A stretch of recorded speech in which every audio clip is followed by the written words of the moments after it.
Hey everyone, this is Dominique with Silk Therapy. I wanted to do a quick video. I'm about to make some soap, a large amount of soap. Yeah, my big bucket here. But I wanted to show you how I line my new molds. I don't know if you guys remember, if you take a look back at my older videos, I was using a liner, and it was a makeshift liner. I actually cut a garbage bag, one of my thicker ply garbage bags, one of the fancier ones. I really like them a lot, leave me alone. And I used that as a liner. But since I saw a video, I can't remember who it was, but I want to give them credit for it.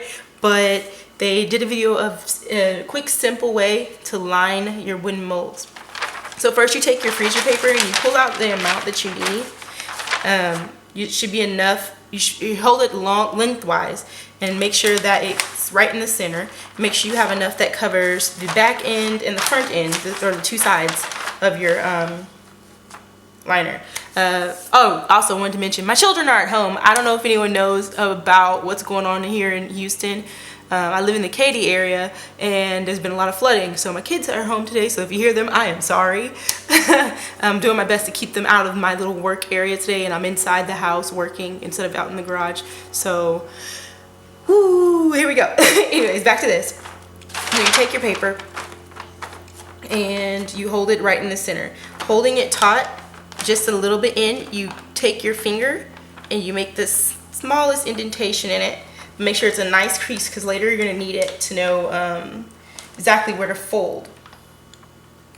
Okay, so that's my first crease. Then I take it to the other side and I do the same over here.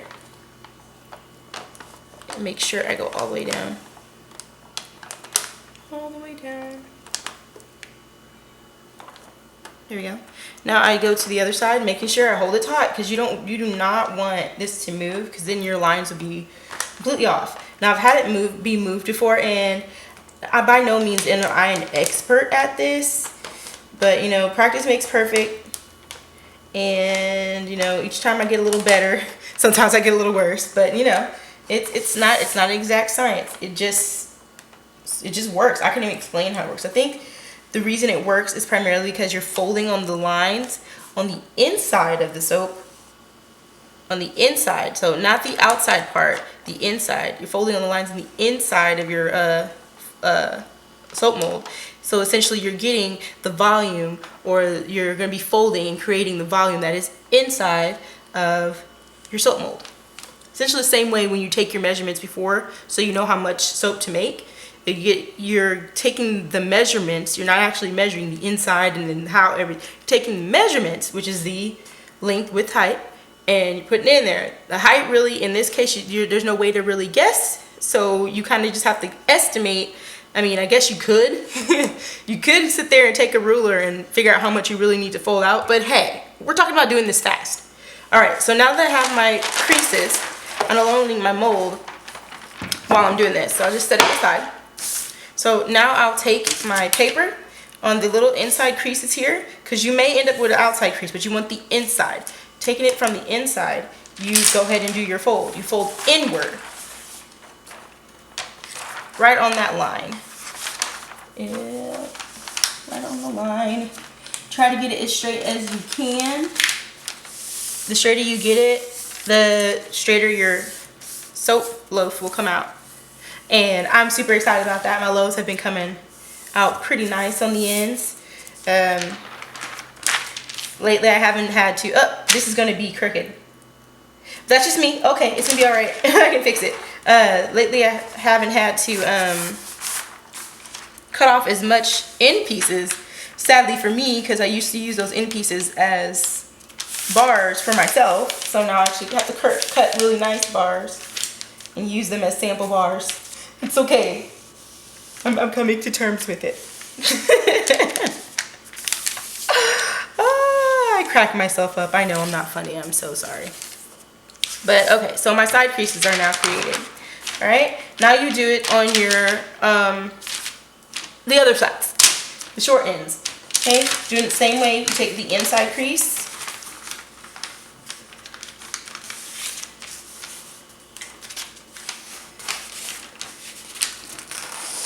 And the other crease right here.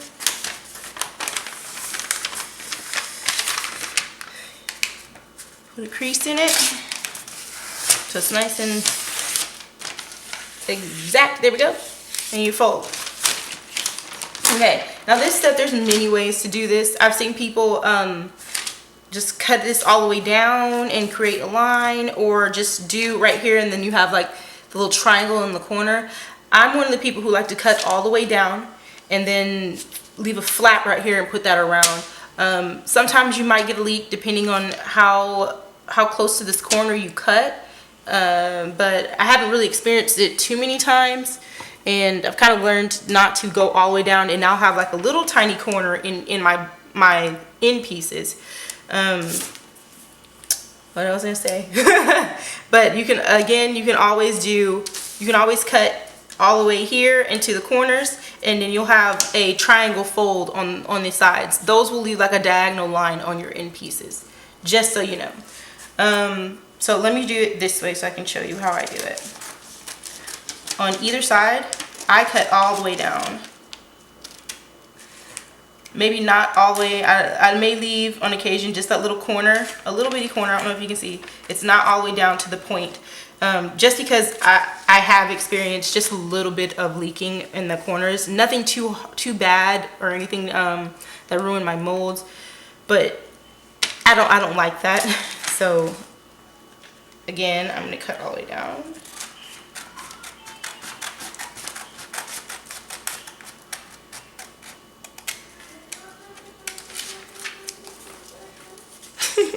My son's in there yelling at the video game. And then I just cut out a flap. This is my flap. When the pressure of the soap comes in, it will secure it. I don't know if you can see. So when the pressure of the soap comes in, it's gonna hold it taut up against here. And that, because I didn't cut all the way down to the corner, there'll be a little bit of paper left to keep it from just dripping out the corners. Here. And the other side.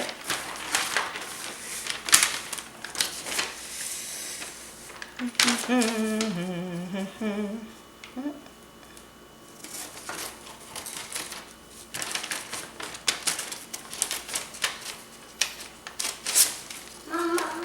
Yes, baby. Where's Auntie Kimmy? Auntie Kimmy said she's gonna come later on today. Kimberly is my sister. Hi, Kimmy. And they love their auntie. What? Can you? The camera? I'm recording, and you're in your PJs. Haha. Bye.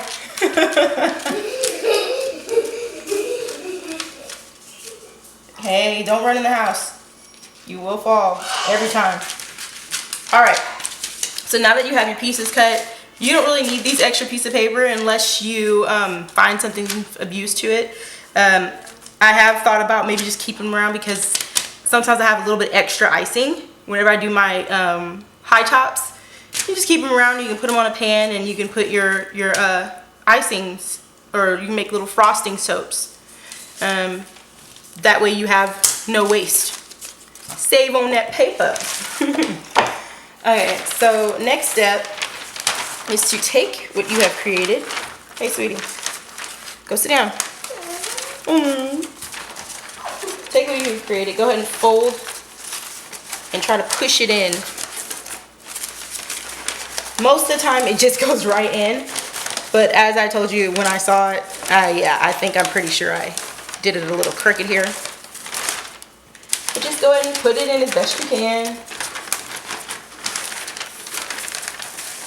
And make sure all the corners are down. So you'll see this corner turned out really, really nice. And I told you, like I said, it was kind of crooked. This one turned out a little too tight. So I'm going to have to crease it a little differently on this end, which is okay. I won't have any pieces that look wonky once I cut it. Alright, so now that that's down, you take your scissors and you just cut right down the edges on the end corners. And now you can fold everything down.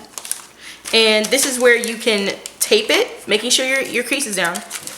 You're making sure everything's creased on the corner so you can get straight edges. This is where you can tape it, but I'm lazy and I just use these little clips here. Banana clips work, binder clips. These are those little chip clips. They even got the magnet still on them. These are for like the chip bags, things like that. And that's about it. You do that to each side. Go ahead and finish this for you. You can see what I'm doing. Making sure, again, that you have everything pressed down. Because if it's popping up, then you're not getting an accurate fit.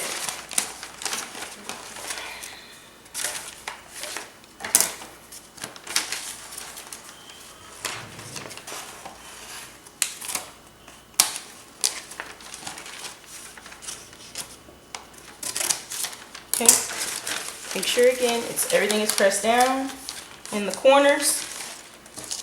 Put your clip on or put your tape on, tape it down, and then continue to do it on the sides here. Make sure it's down and flat, nice and flush. If you do get a little extra, you can either cut this off or however you want to do it. It doesn't really matter right here. There we go. That off there. And what's best is you can use this method to line pretty much any mold you have, as long as you have a way to crease the insides and get your lines. It makes it a lot more simple than all the other ways I've seen where you use a ruler and you measure this and you measure that. Ain't nobody got time for that. Typically on a regular day when I do this will take me 5 minutes versus doing it the other way. I don't know, that takes a lot of calculating, and I'm calculating enough as it is to get my my formula down for my soap. It shouldn't be that hard to line your mold. So this is the way I've chosen to do it. It works for me. Let me know what you think. Go ahead and you can put down links below or links to other videos for everyone else to see. Lots of different ways for you to line your mold. Again, this is Dominique at Silk Therapy. Thank you for taking a look. Just go ahead and, if you like the video, hit the subscribe button below. Hit like if you like.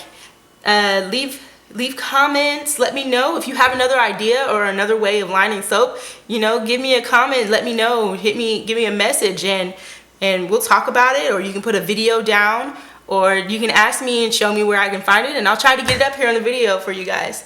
Thanks everyone. Bye.